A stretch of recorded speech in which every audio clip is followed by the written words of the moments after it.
শুভেন্দু অধিকারী এসে তুই গদিতে বসে আছিস, তুই কি করছিস? মানুষকে এরকম করে হিন্দু ধর্মতে সবকিছু তো নষ্ট করে দিচ্ছিস।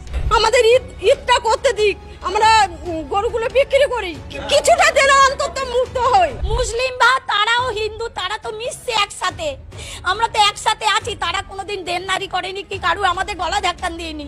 ওদের কুরবানিটা ওদের করতে দাও, আমরা বাঁচি। আমাদের আর ঘুম নেই, রাত্রে ঘুম নেই, চিন্তায় মাথা খারাপ হয়ে যাচ্ছে। আমরা কি করব? কিছুই করার উপায় নেই, কিছুই খুঁজে পাচ্ছি না। আমাদের ঈদটা করতে দিক, আমরা গরুগুলো বিক্রি করি। হিন্দুদের এইভাবে বাঁচানো যায় না দাদা ভাই, এইভাবে একদম টোটালি বাঁচা। শুভেন্দু অধিকারী মহাশয় ভুল করছেন। নির্দিষ্ট সালে যেরকম কুরবানির প্রথা চলছিল সেই প্রথা চালু করে আমার ঋণ আছে 9 লাখ টাকা, ঋণের বোঝা শুভেন্দু অধিকারীকে নিতে হবে। কুরবানির নিয়ম বন্ধ করেছে, মানছি না, মানব না। রাজ্য সরকার কুরবানির নিয়ম বন্ধ করেছে, মানছি না, মানব না। গোমাতাকে পারা যাবে না, তাহলে বিহারে তো ফ্রি গরু দিতে পারতো মোদি ফ্রি গরু দিতে পারতো, তো তাহলে তো আমরা সবাই সংবেদন করে আমরা তো গরু চালাতাম। ওদের কুরবানিটা ওদের করতে দাও, আমরা বাঁচি। আমি তো হিন্দু লোক, আমি তো দাস, আমি ব্যবসা করি খাই। মোদি মধু খেয়ে গরু কিনতে হবে, মোদি খেয়ে কিনতে হবে। আমরা গরু বেচি খাই, তাহলে আমাদের মোদি ঘরে ঘরে চাকরি দেখ, একটা দুটোকে চাকরি দেখ, তাহলে আমরা তাই করে খাবো।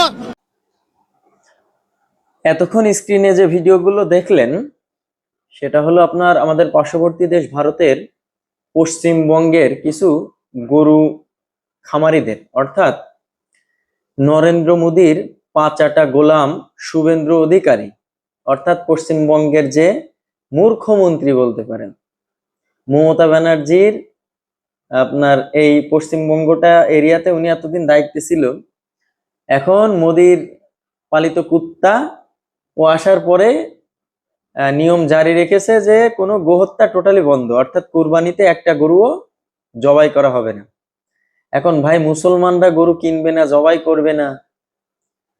কুরবানি ঈদ মুসলমানদের একটা ভীষণ ধর্মীয় অনুষ্ঠান।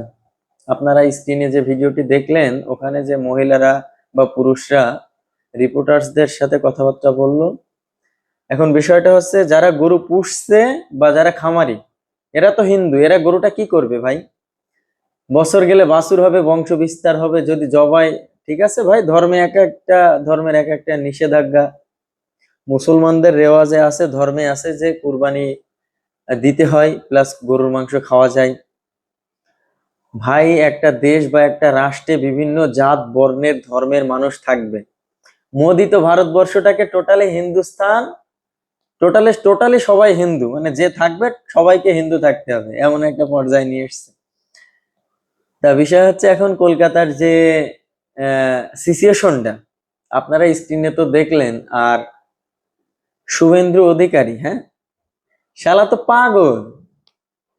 ওর কথাবার্তা শুনলে বোঝা যায় ওর শুধু একটাই বিষয় যে বাংলাদেশের বিরুদ্ধে কিভাবে কথা বলা যাবে, উস্কানি, দাঙ্গা ফাসাদ সৃষ্টিকারী, মুসলিম হিন্দু দুই জনগোষ্ঠীর ভিতরে কিভাবে দাঙ্গা সৃষ্টি করে একটা বিশাল আকারের অশান্তি সৃষ্টি করা যায়, ওর কাজ হলো ওইটা।